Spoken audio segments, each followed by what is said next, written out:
Hello, welcome to Sachin अड्डा। तो previous video के बाद बहुत दिनों बाद ये वीडियो आ रहा है क्योंकि बीच में थोड़ा हेल्थ इश्यूज आ गए थे। उसके बाद कुछ इम्पोर्टेंट वर्क्स आ गए थे जिसकी वजह से वीडियो नहीं बना पा रहा था।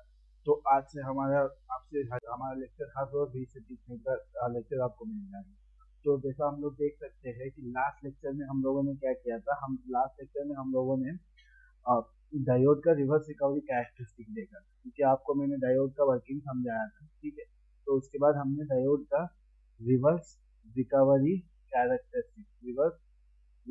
कैरेक्टरिस्टिक हम देखे।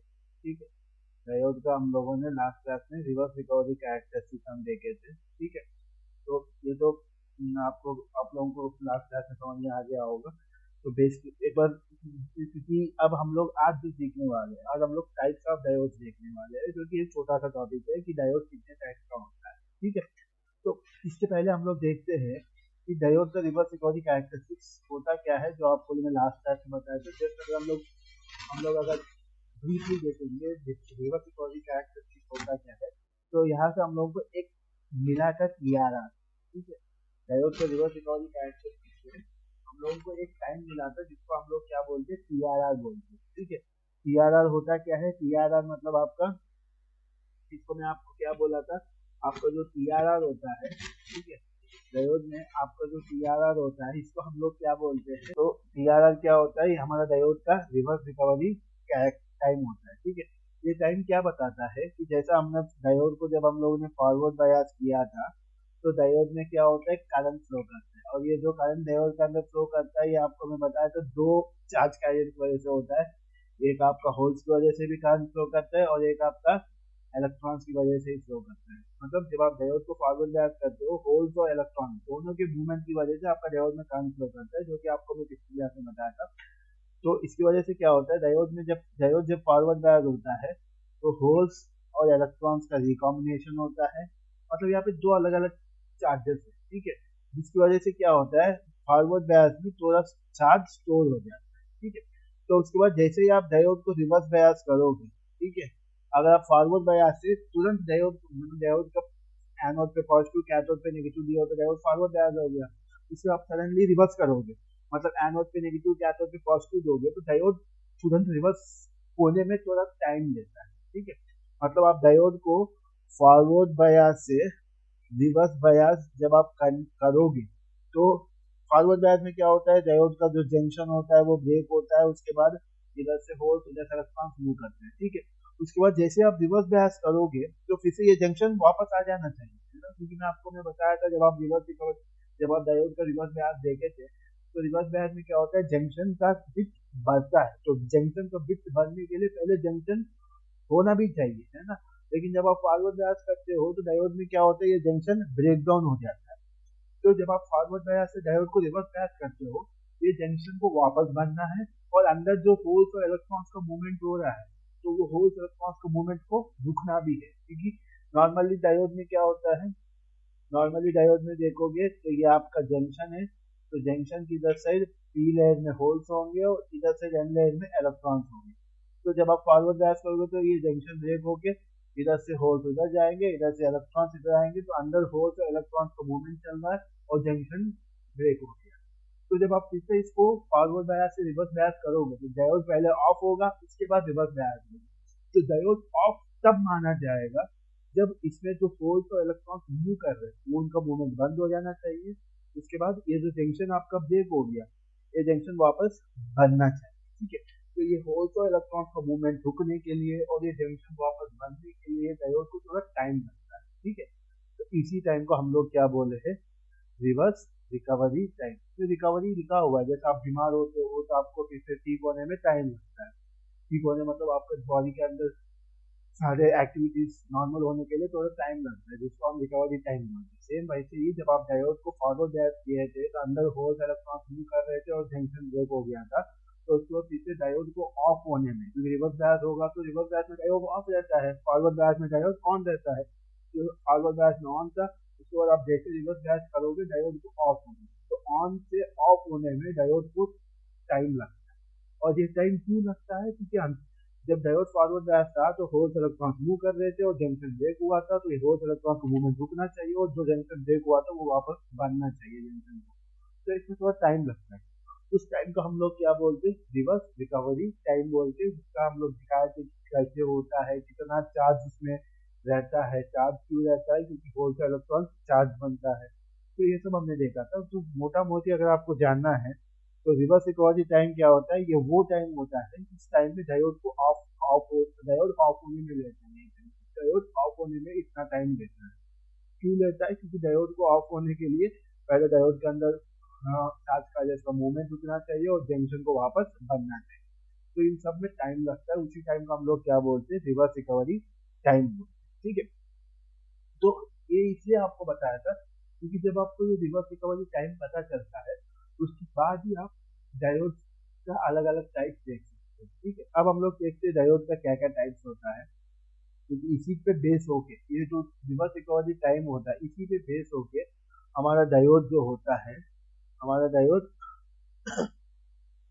हमारा जो डायोड होता है वो अलग अलग टाइप में डिवाइड होता है। ठीक है, तो बेसिकली हमारा डायोड तीन टाइप्स का होता है। ठीक है, बेसिकली हमारा डायोड को तीन टाइप में डिवाइड कर सकते हैं। पहला टाइप होता है जिसको हम लोग बोलते हैं जनरल पर्पस डायोड। ठीक है, पहला टाइप तो होता है उसको हम लोग बोलते हैं जनरल पर्पस डायोड। ठीक है, ठीक है, ये आपका पहला टाइप होता है। ठीक है, उसके बाद दूसरा टाइप होता है फास्ट रिकवरी डायोड। ठीक है, उसके बाद तीसरा टाइप होता है शॉकी शॉकी डायोड या शॉकी डायोड भी बोलते हैं। ठीक है, SCH4 में शॉकी डायोड। ठीक है, तो ये तीन तरफ का डायोड होते हैं। ठीक है, पहला टाइप होता है जनरल पर्पस डायोड। ठीक है, दूसरा टाइप होता है फास्ट रिकवरी डायोड और तीसरा टाइप होता है शॉकी डायोड। ठीक है, तो जनरल पर्पस डायोड में क्या हो, ये नॉर्मल डायोड है तो आप नॉर्मली जो इस्तेमाल करते हो मार्केट में आपको IN4001 स्मॉल नंबर से 5 नंबर से आपको मिलता है, ये नॉर्मली यूज होता है जो आप देखते हो डायोड जिसमें पूरा काला डायोड होता है और जिसमें एक जगह एक कोने में सफेद कलर का पट्टी रहता है। तो जिधर पट्टी रहता है उसको ये जो डायोड होता है इसी को हम लोग क्या बोलते हैं, जनरल पर्पस डायोड बोलते हैं। ठीक है, इसी डायोड को हम लोग क्या बोलते हैं, जनरल पर्पस डायोड बोलते हैं। तो ये जनरल नॉर्मल यूजेज में यूज किया जाता है और इसको जनरल पर्पस डायोड इसलिए बोले हैं क्योंकि इस डायोड को ऑफ होने में जो टाइम लगता है, मैं आपको बोला था जिसको हम लोग रिवर्स रिकवरी टाइम बोलते हैं। रिवर्स रिकवरी टाइम क्या होता है, डायोड को फॉरवर्ड बैक करोगे तो डायोड ऑन है, डायोड को रिवर्स बैक करोगे तो डायोड ऑफ होगा। तो ऑन से ऑफ होने में डायोड को जो टाइम लगता है उस टाइम को रिवर्स रिकवरी टाइम बोलते हैं। और अगर आप जनरल पर्पस डायोड देखोगे, जनरल पर्पस डायोड में ये जो रिवर्स रिकवरी टाइम होता है ये आपका 25 माइक्रो सेकंड होता है। अगर कोई एक डायोड है उसको ऑफ होने में 25 माइक्रो सेकंड लगना या उसका रिवर्स रिकवरी टाइम जो है, मतलब उस डायोड के अंदर इलेक्ट्रॉन होल का मूवमेंट रुक जाने के लिए और जंक्शन वापस बनने के लिए मिनिमम 25 माइक्रो सेकंड का टाइम लग रहा है, तो उस डायोड को हम लोग क्या बोलते हैं, जनरल पर्पस डायोड बोलते हैं। और पावर इलेक्ट्रॉन की कंसिडरेशन में देखोगे तो 25 माइक्रो सेकंड भी ज्यादा होता है। ठीक है, 25 माइक्रो सेकंड भी ज्यादा होता है। तो 25 माइक्रो सेकंड का अगर टाइम लग रहा है डायोड को ऑफ होने में, इसी को हम लोग क्या बोलते हैं, उन सारे डायोड को हम लोग जनरल पर्पस डायोड बोलते हैं। और ये जो डायोड होता है ये आप अगर आप देखोगे ये आपको 1 एम्पियर से लेके, इनका अगर डायोड करंट रेटिंग देखोगे ये आपको 1 एम्पियर से लेके हजारों थाउजेंड ऑफ एम्पियर, हजारों एम्पियर तक आपको ये करंट रेटिंग मिल जाएगी। और अगर आप वोल्टेज रेटिंग देखोगे ये आपको मिनिमम 50 वोल्ट से शुरू होगी। ठीक है, ये आपको 5000 वोल्ट या 5 kV जो हम बोलते हैं 5 kV के वोल्टेज रेंज में मिल जाता है। और ये जो डायोड्स होते हैं इनका अगर आप एप्लीकेशन देखोगे तो ये आपको नॉर्मली बैटरी जो होते हैं, बैटरी का चार्जर जो होते हैं, बैटरी चार्जर्स में, बैटरी चार्जिंग सर्किट्स में। ठीक है, और इलेक्ट्रिक ट्रैक्शन, रेलवे के इलेक्ट्रिक ट्रैक्शन में। ठीक है, इलेक्ट्रोप्लेटिंग, वेल्डिंग और यूपीएस में, अनइंटरप्टेड पावर सप्लाई जो यूपीएस होता है, इन सब में यूज किया जाता है कि जिसमें हम लोग को इतना पावर स्विचिंग नहीं चाहिए, तो वहाँ पे वहाँ पे हम लोगों को ये वाला डायोड यूज होते हैं। और ये देखिए जनरल पर्पस डायोड, वो उन डायोड्स को बोला जाता है जिनका रिवर्स रिकवरी टाइम 25 माइक्रोसेकंड होता है, या ठीक है जनरल इसका 25 माइक्रोसेकंड होता है। और ये आपको 1 एम्पियर से लेकर कुछ हजारों एम्पियर तक मिल जाएंगे और 50 वोल्ट से लेकर 5000 वोल्ट तक का वोल्टेज रेंज में मिल जाएंगे। और ये आपको normally battery charger, traction, UPS में इस्तेमाल किया जाता है, ठीक है। उसके बाद अब हम लोग दूसरा देखेंगे। तो दूसरा आप जो देखोगे, दूसरे का नाम क्या है, फास्ट रिकवरी टाइम। यहाँ पे नाम नहीं लिखा हुआ है, फास्ट रिकवरी टाइम मतलब इसका जो पीआरआर होगा, इसका जो रिवर्स रिकवरी टाइम होगा वो 25 माइक्रोसेकंड तो होगा नहीं, उससे कम होगा, तभी इसको फास्ट रिकवरी डायोड बोला गया है। तो ये जो डायोड्स होते हैं इनका जो रिकवरी टाइम होता है वो 5 माइक्रोसेकंड या उससे कम होता है, ठीक है। ये जो फास्ट रिकवरी डायोड्स होते हैं, ये स्पेशल डायोड्स होते हैं, इनका जो रिकवरी टाइम होता है पीआरआर, रिवर्स रिकवरी टाइम जो होता है, मतलब इनको ऑफ होने में जो टाइम लगता है वो 5 माइक्रोसेकंड या उससे कम टाइम लगता है, ठीक है। इसलिए इनको फास्ट रिकवरी डायोड्स बोला है। और ये आपको इसका भी अगर आप देखोगे या इनका अगर आप करंट ट्रेकिंग देखोगे, ये आपको मिलेंगे, ठीक है। ये भी आपको 1 एम्पियर से लेकर कुछ हजारों एम्पियर तक आपको मिल जाएंगे, ठीक है। लेकिन अगर आप वोल्टेज देखेंगे ये 50 वोल्ट से लेकर 3 केवी तक मिलेंगे, 5 केवी तक नहीं मिल पाएंगे, 3 केवी तक मिलेंगे एज पर आपका पुराना। अब जो एडवांस आ रहे हैं वो थोड़ा हाई वोल्टेज का आने लगे, लेकिन आप नॉर्मली एकेडमिक में आप थोड़ा पुराना होता है, लेटेस्ट में देखोगे तो थोड़ा ज़्यादा रेटिंग आता है। तो normally reverse fast recovery diodes वो डायोड्स होते हैं जिनका रिवर्स रिकवरी टाइम 5 माइक्रोसेकंड या उससे कम होता है, ठीक है। और ये आपको 1 एम्पियर से 1000 एम्पियर तक मिल जाएंगे करंट रेटिंग अगर आप इनका देखोगे इन डायोड्स का। और अगर इन डायोड्स का वोल्टेज रेटिंग अगर आप देखोगे तो ये आपका 50 वोल्ट से लेकर 3 किलो वोल्ट तक आपको मिल जाएंगे, ठीक है। तो और ये आपको थोड़ा फास्ट स्विचिंग होता है, तो ये थोड़ा फास्ट स्विचिंग एप्लीकेशन, जैसे आगे जाके आप पढ़ोगे चॉपर। चॉपर मतलब हेलीकॉप्टर नहीं, एक सर्किट होता है जो कि डीसी वोल्टेज को स्टेप अप स्टेप डाउन करने के लिए यूज करते हैं। तो वो चॉपर सर्किट में या एसएमपीएस में, ठीक है, स्विच मोड पावर सप्लाई में एक ही जगह यूज किया जाता है जहाँ पे थोड़ा स्विचिंग स्पीड ज्यादा है, ठीक है। तो ये आपका जनरल पर्पस डायोड जिसका रिवर्स रिकवरी टाइम 25 माइक्रोसेकंड होता है, और दूसरा आपका फास्ट रिकवरी डायोड जिसका रिवर्स रिकवरी टाइम आपका 5 माइक्रोसेकंड होता है। उसके बाद अब लास्ट टाइप देखेंगे जो कि आपका शॉकी है, ठीक है। आखिरी टाइप देखेंगे, तो आखिरी टाइप आपका कौन सा है, शॉकी डायोड, ठीक है। तो अब शॉकी डायोड अगर आप देखोगे, शॉकी डायोड, ठीक है, ये वाला, ठीक है। तीसरा टाइप अगर आप देखोगे तो शॉकी डायोड बेसिकली, नॉर्मली डायोड मतलब क्या होता है, एक पी लेयर होता है, एक एन लेयर होता है ना। लेकिन अगर आप शॉकी डायोड देखोगे इसमें क्या होता है, मेटल, ठीक है, इसमें जो जंक्शन होता है वो मेटल सेमी कंडक्टर जंक्शन होता है, ठीक है। शॉकी डायोड जो होता है इसमें जो जंक्शन होता है वो मेटल सेमीकंडक्टर का जंक्शन होता है, ठीक है। नॉर्मल डायोड अगर आप देखोगे तो शॉकी डायोड में आपका जो जंक्शन होता है, नॉर्मल डायोड आप देखोगे जैसे ये वाला डायोड अगर आप देखोगे, जैसे ये वाला डायोड अगर आप देखोगे इसमें क्या होता है, आपका एक पी लेयर होता है, ठीक है, आपका एक एन लेयर होता है। मतलब ये जो जंक्शन होता है, ये जंक्शन को आप लोग पी एन जंक्शन बोल सकते हैं, क्योंकि ये पी लेयर और एन लेयर का जंक्शन बनता है। लेकिन अगर आप शॉकी डायोड में आओगे, शॉकी डायोड में आपका एक मेटल होता है, ठीक है। नॉर्मली ये जो मेटल होता है एल्यूमिनियम का होता है, और एक आपका सेमीकंडक्टर लेयर होता है, नॉर्मली ये एन टाइप लेयर में, ठीक है। एन टाइप लेयर में इलेक्ट्रॉन्स होते हैं और मेटल में भी इलेक्ट्रॉन्स ही होते हैं, ठीक है।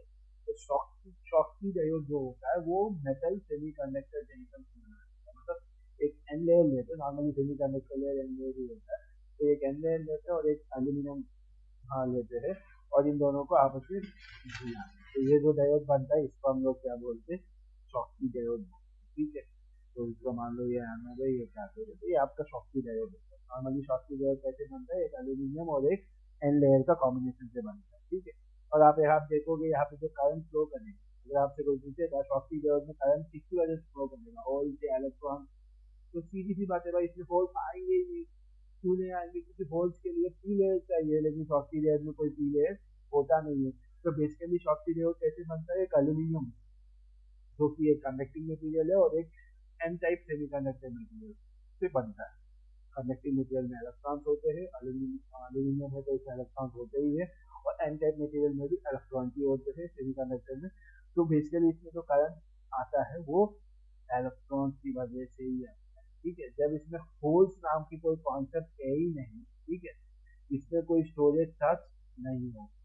जैसा पीएन जंक्शन डायोड में है, आप अभी तक जो रिवर्स रिकवरी कैरेक्टरिस्टिक आप देखे हो, तो ये रिवर्स रिकवरी कैरेक्टरिस्टिक क्यों आ रहा है? क्योंकि अंदर एक पी लेयर एक एन लेयर है, पी लेयर एन लेयर के बीच में रिकॉम्बिनेशन हो रहा है, तो यहाँ पे कुछ स्टोरेज चार्ज बन रहा है।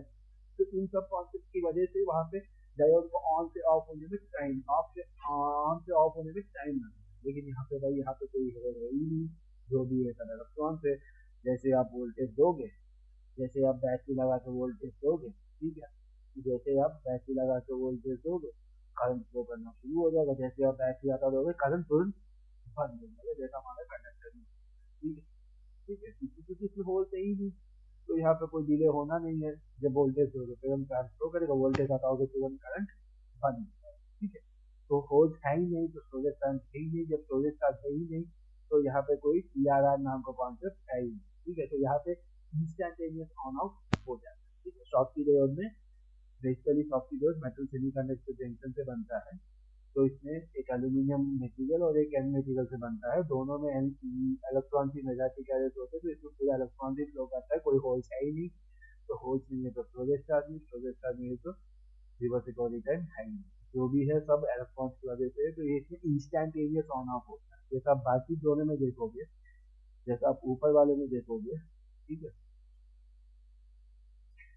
बस जनरल पर्पस डायोड में वो पीएन जंक्शन डायोड, तो उसमें होल्स इलेक्ट्रॉन दोनों होते हैं, तो उसको ऑन और ऑफ होने में 25 माइक्रोसेकंड लगता है। फर्स्ट रिकवरी डायोड भी एक पीएन जंक्शन डायोड, उसमें भी होल्स इलेक्ट्रॉन होता है, तो उसको ऑफ होने में 5 माइक्रोसेकंड लगता है। लेकिन शॉर्टकी डायोड देखोगे इसमें कोई होल्स इलेक्ट्रॉन है नहीं, जो ही है सब इलेक्ट्रॉन है, तो इसमें कोई रिवर्स रिकवरी टाइम नहीं होता, इंस्टेंटेनियसली ऑफ इंस्टेंटेनियसली ऑन, ठीक है। और ये सबसे ज्यादा यूज किया जाता है रेक्टिफिकेशन सर्क्यूट, ठीक है। शॉर्टकी डायोड जो होता है वो सबसे ज्यादा रेक्टिफिकेशन सर्क्यूट में यूज किया जाता है, क्योंकि ये बहुत तेजी से ऑन ऑफ होता है, ठीक है।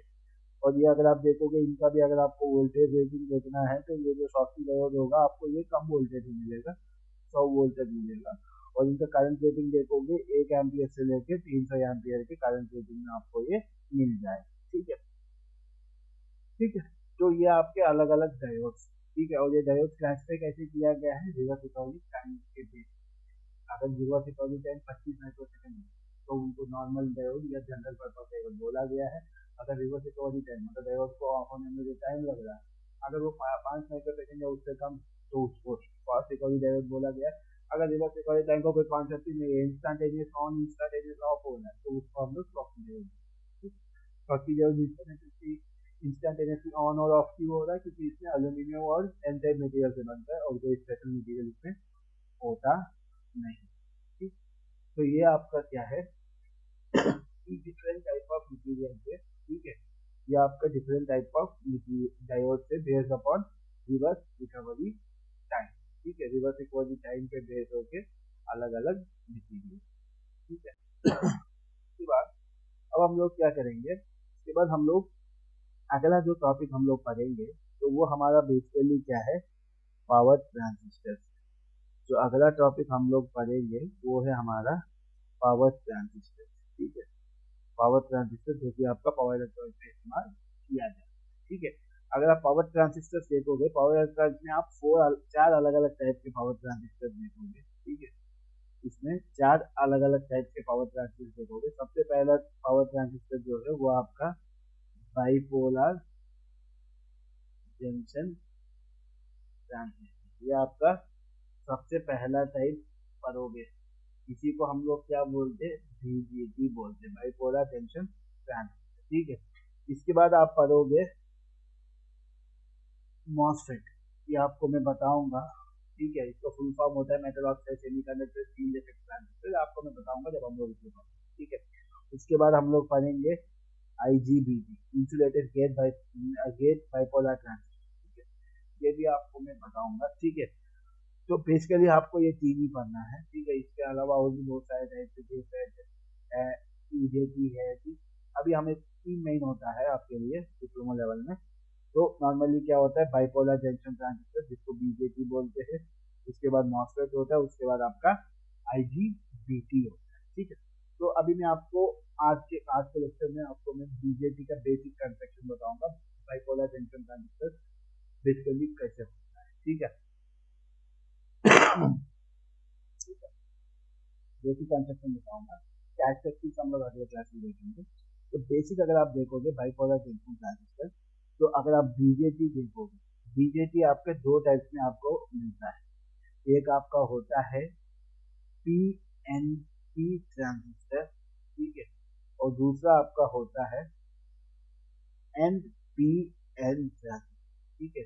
बीजेटी आपका दो तरह का होता है, एक आपका पीएनपी ट्रांजिस्टर और एक आपका एनपीएन ट्रांजिस्टर। नॉर्मली आप देखोगे, जैसे आप डायोड देखो, डायोड में कितने सेमीकंडक्टर मटेरियल इस्तेमाल किया गया है, दो सेमीकंडक्टर मटेरियल है ना, एक आपका पी लेयर, ठीक है, और एक आपका एन लेयर।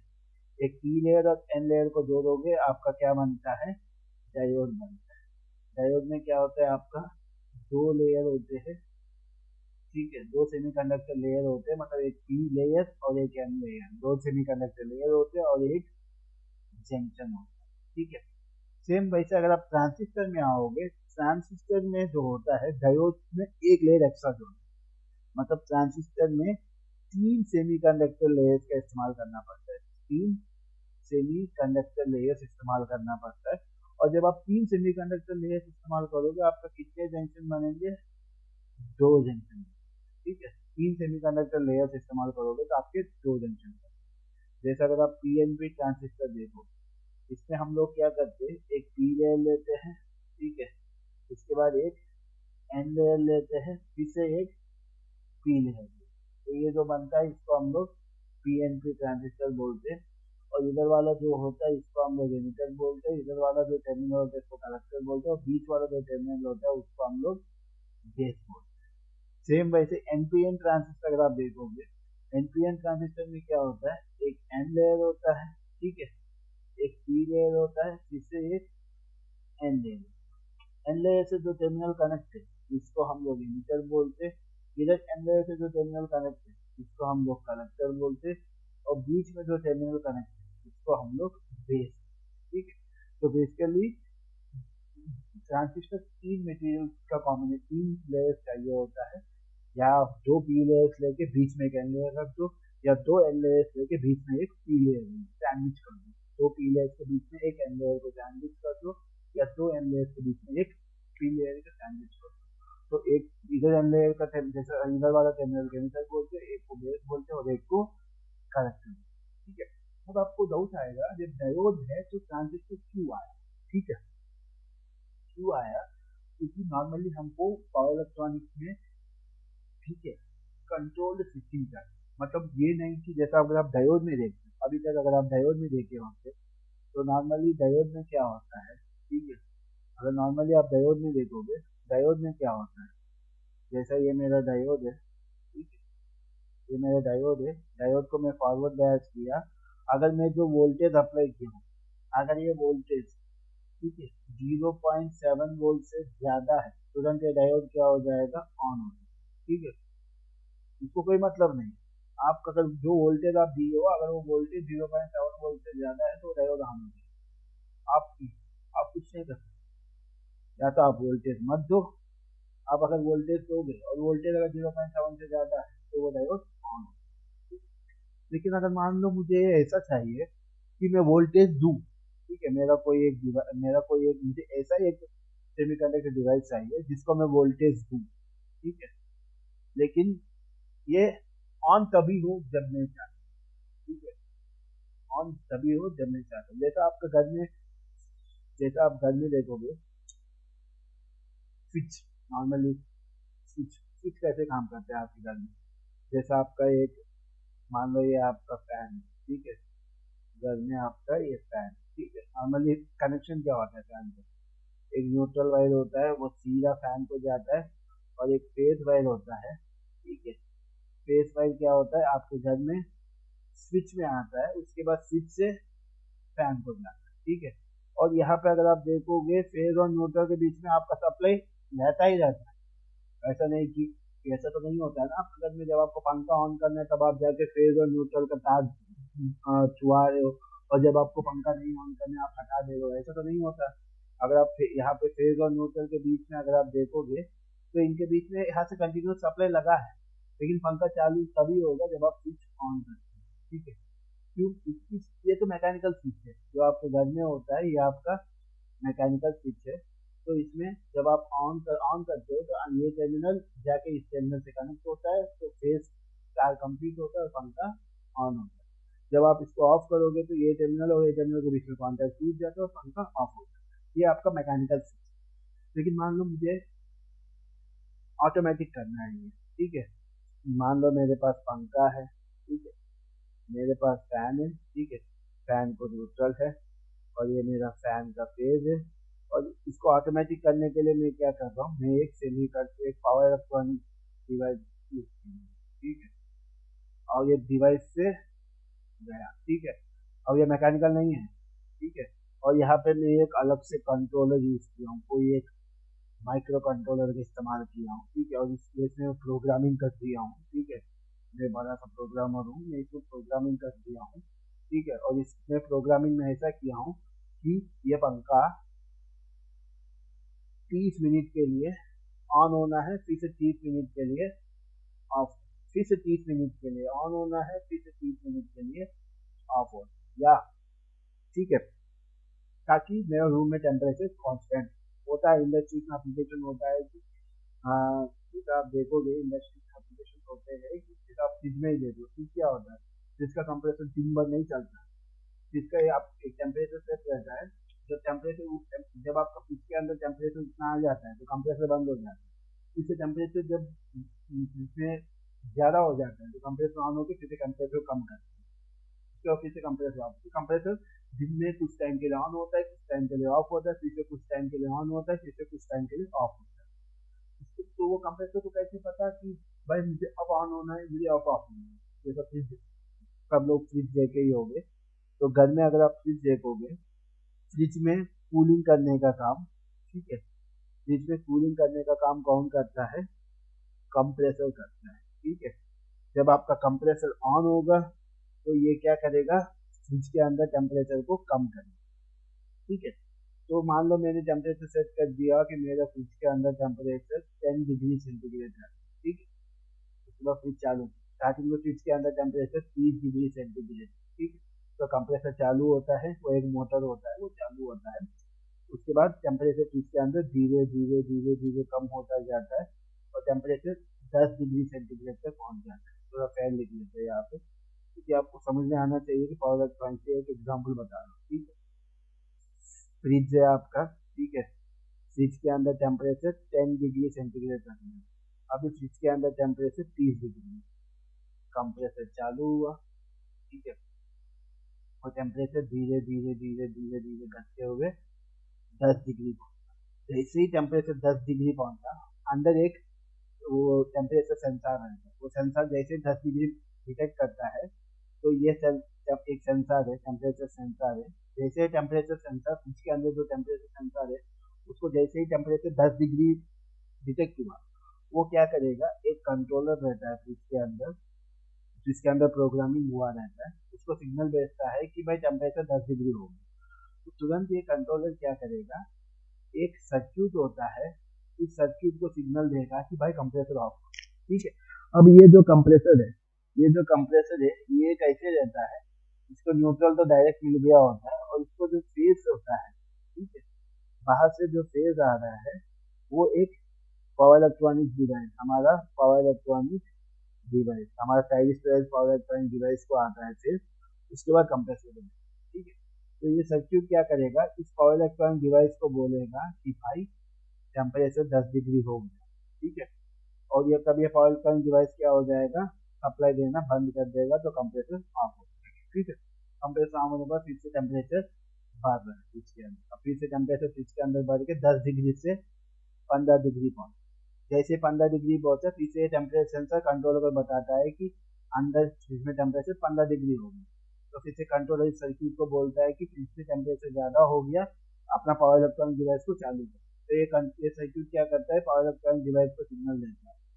तो ये फिर से डिवाइस क्या करता है, फेज को सप्लाई, मतलब ये पावर इलेक्ट्रॉनिक डिवाइस क्या करता है, फिर से फेज तार को कंप्रेसर को कनेक्ट कर देता है, ताकि ये मतलब यहाँ पे जो पावर इलेक्ट्रॉनिक डिवाइस है एक स्विच की जैसे काम कर रहा है। जब फ्रिज के अंदर टेम्परेचर 10 डिग्री हुआ तो ये सर्किट से इसको जैसे ही वोल्टेज मिला तो ये स्विच ऑफ कर देगा, मतलब फेज में करंट को रोक देगा।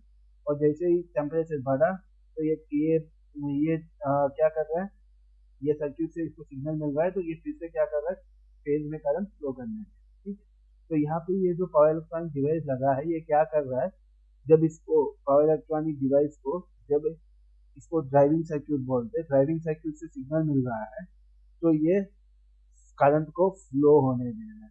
और जैसे ही सर्किट से सिग्नल ऑफ हो जा रहा है ये करंट को फ्लो नहीं होने दे रहा है, जिसकी वजह से कंट्रोलर कंप्रेसर ऑन ऑफ हो। ठीक है, तो ऐसा हमको कंट्रोल चाहिए। ठीक है, ठीक है, तो ऐसा कंट्रोल चाहिए। देखो इसमें सप्लाई तो पहले से था, बस एक पावर इलेक्ट्रॉनिक डिवाइस यहाँ पे जो लगा है वो क्या करता है, जब इसको कंट्रोलर से सिग्नल, कंट्रोलर से जब इसके पास वोल्टेज आ रहा है तो ये करंट को फ्लो करने दे रहा है, जब इसको कंट्रोलर से वोल्टेज नहीं आ रहा है तो करंट को फ्लो नहीं होने दे रहा है। तो ऐसा हमको एक कंट्रोल्ड सिग्नल, कंट्रोल मतलब एक, जैसे कॉन्सेप्ट आपको समझ में आ गया है ना, कंप्रेसर को कभी ऑन कभी ऑफ करना है, तो कंप्रेसर के फेज तार पे मैंने पावर इलेक्ट्रॉनिक डिवाइस लगा दी। और ये डिवाइस ऐसा है कि इसको जब दूसरा सर्किट एक है, उस सर्किट से जब इसको सप्लाई मिलेगा तो ये करंट को फ्लो करने देगा, और जब इसको वोल्टेज नहीं मिलेगा तो ये करंट को फ्लो नहीं होने देगा। मतलब ये पावर इलेक्ट्रॉनिक डिवाइस कब करंट को फ्लो करना है, कब करंट को फ्लो नहीं करना है, वो दूसरा एक ड्राइविंग सर्किट डिसाइड करेगा। और ये ड्राइविंग सर्किट को कैसे पता चलेगा, ये कंट्रोलर बताएगा, भाई टेम्परेचर कम है तुम ऑफ हो जाओ। तो ये control circuit power electronic device को जो वोल्टेज दे रहा है वो काट देगा, ताकि पावर इलेक्ट्रॉनिक डिवाइस करंट को फ्लो नहीं हो। ठीक है, और जब अंदर टेम्परेचर बढ़ जाएगा तो कंट्रोलर इसको बताएगा, भाई टेम्परेचर ज़्यादा हुआ, कंप्रेसर को ऑन करना, तो ये सर्किट इसको सप्लाई देगा। ठीक है, तो ये ऑटोमेटिक कंट्रोल। तो ऐसा ऑटोमेटिक कंट्रोल होने के लिए हमको डायोड काम नहीं करेगा, तो वहाँ पे हमको ट्रांजिस्टर जैसे डिवाइस का काम आता है। जैसा अगर आप देखोगे ट्रांजिस्टर में सेम चीज ट्रांजिस्टर, जैसा ये ट्रांजिस्टर का सिंबल है, ये बेस है, मान लो ये कलेक्टर है और ये एमिटर। अगर आप ट्रांजिस्टर का सिंबल देखोगे, एमिटर पे एरो मार्क है, अगर ये एरो मार्क ये सब बाहर की साइड है, मतलब ये ट्रांजिस्टर मेरा एनपीएन। अगर ये एरो मार्क यहाँ पे अंदर है, अंदर की साइड है, तो ये पीएनपी होगा। ठीक है, अब ये यहाँ पे हमारा मान लो एक बल्ब हमारा कंप्रेसर है, ठीक? ये हमारा कंप्रेसर है। ठीक है, कंप्रेसर को पॉजिटिव मिला, ठीक है, ऐसा रहता है हमारा स्विच। ठीक है, अब देखो, अब जब हम लोग बेस के पास वोल्टेज देंगे, फॉर एग्जाम्पल मान लो बेस के पास हमें 2 वोल्ट दिया, तो बेस में करंट फ्लो करेगा। ठीक है, जैसे ही बेस में करंट फ्लो करेगा तब क्या होगा, ये एमिटर और कलेक्टर के बीच में करंट, तब क्या होगा, इस सर्किट में करंट ऐसा फ्लो करने है। ठीक है, करंट के जैसे ये कंप्रेसर है हमारा, ठीक है, ये हमारा डिवाइस है, इसको ऑन होना है, इसको ऑन होने के लिए इसमें करंट चाहिए।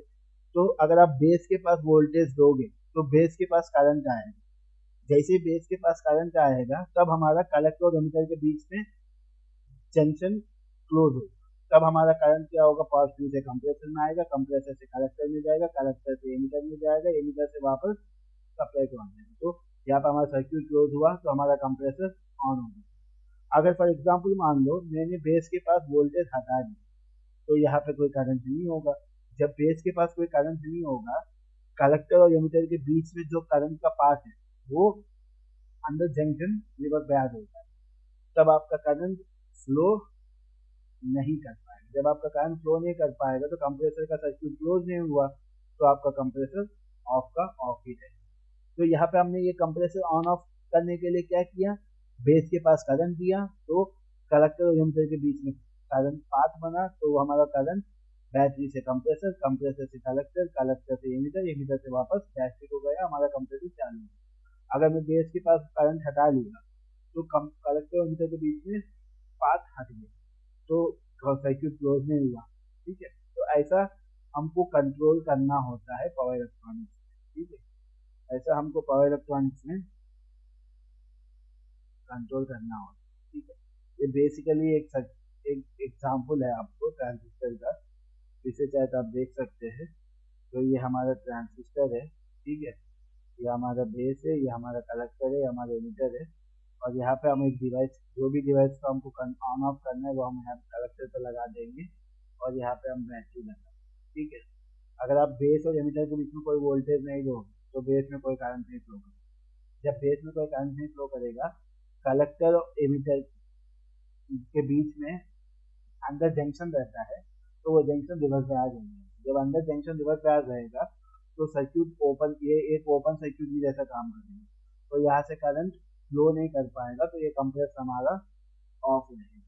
और जब आप बेस के पास वोल्टेज दोगे तो बेस के पास करंट फ्लो करेंगे, करंट ऐसा आके ऐसा जाता है, और जब बेस के पास करंट फ्लो करेगा तो अंदर जो जंक्शन है वो फॉरवर्ड बायस हो जाएगा, तब हमारा सर्क्यूट क्लोज हो जाएगा, तब हमारा कंप्रेसर ऑन हो जाएगा। अब आप बताइए कंप्रेसर ऑन और ऑफ होना है, वो कौन डिसाइड किया? हमारा बेस का करंट, बेस के पास करंट है तो अंदर जंक्शन फॉरवर्ड बायस होगा और सर्किट क्लोज होगा, कंप्रेसर ऑन होगा।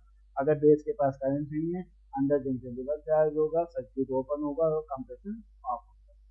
तो ऐसा कंट्रोल करने के लिए हम ट्रांजिस्टर फैमिली में आए। ठीक है, अब ये ट्रांजिस्टर कैसे कंट्रोल करता है, इसका कैरेक्टरिस्टिक्स क्या है, ये सब हम लोग अगले क्लास में देखेंगे। तो आज बस आपको एक बेसिक आइडिया दिया हूँ ट्रांजिस्टर में क्यों आए हैं, क्यों ट्रांजिस्टर हमारा काम करते हैं। तो आज हमने दो चीजें देखा, एक हम डायोड का टाइप देखे हैं, वो कैसे डिवाइड हुआ डायोड का टाइप, रिवर्स रिकवरी टाइम के ऊपर 25 माइक्रो सेकंड है तो general purpose diode, 5 micro second है तो फास्ट रिकवरी डायोड, और अगर है ही नहीं, बस तुरंत ऑन ऑफ हो रहा है तो वो शॉक की नहीं। उसके बाद ट्रांजिस्टर होता क्या है, ट्रांजिस्टर क्यों इस्तेमाल कर रहे हैं, ये हमने देखा है। ठीक है, अगले क्लास में हम लोग ट्रांजिस्टर को डिटेल में समझेंगे।